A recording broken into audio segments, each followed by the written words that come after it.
네, 1년 전 서울시청역 인근에서 갑자기 차량이 인도로 돌진해 시민들을 덮치는 사고가 있었죠.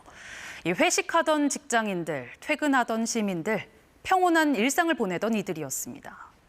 이 사고로 9명이 목숨을 잃었고 5명이 다쳤습니다. 사고 당시 68살이었던 가해 운전자는 브레이크가 작동하지 않았다며 급발진을 주장했습니다.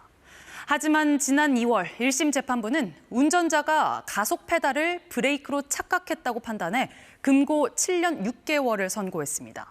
급발진 사고가 아닌 운전자 실수라는 겁니다. 이 사고뿐만 아니라 고령 운전자의 실수로 인한 사고가 끊이지 않고 있는데요. 이를 막기 위한 안전대책 어떻게 추진되고 있는지 추재훈 기자가 취재했습니다. 시청역 사고 당시 가해 차량의 속도는 시속 100km가 넘었습니다. 2022년 강원 강릉에선 할머니가 몰던 차량이 내달리다 추락해 손주가 숨졌습니다. 두 사건의 운전자들은 사고 당시 68세로 고령자로 분류됐습니다. 2020년부터 지난해까지 전체 교통사고는 줄었지만 65세 이상 운전자 교통사고는 30% 이상 늘었습니다. 같은 시기 국립과학수사연구원에 접수된 급발진 의심 사고 380여 건 가운데 급발진으로 판명된 사고는 한 건도 없었습니다. 판명 불가 사고를 빼면 모두 페달 오조작이었고 그 가운데 74%가 60대 이상 운전자 사고였습니다. 고령 운전자의 사고를 막아줄 안전장치가 필요한 겁니다. 택시가 속도를 내려다 멈칫거리고 차 안에는 경고음이 울립니다. 오작 안 되죠. 안 되네. 네네.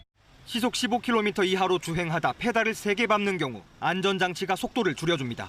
고령자들 순발력이 좀 떨어지고 인지 능력도 떨어지는 사람들을 위해서 특별히 개발한 장치라 해서 정부는 이 페달 오조작 방지 장치를 올해까지 800여 대에 설치해서 시범 운영하고 결과를 바탕으로 설치 의무화도 추진할 예정입니다. 경찰은 조건부 운전면허 제도 도입을 검토하고 있습니다. 특정 질환을 앓게 되는 경우 혹은 나이가 들면서 운전 능력이 현저히 떨어지는 경우가 특정 조건에서는 운전을 허용하는 조건부 면허 제도를 결합할 필요가 있습니다. 특정한 경우 고령 운전자의 비상제동 반응 시간이 1초가량 더 느리다는 실험 결과도 있지만 고령 운전자의 면허 반납은 해마다 2%대에 그치고 있습니다.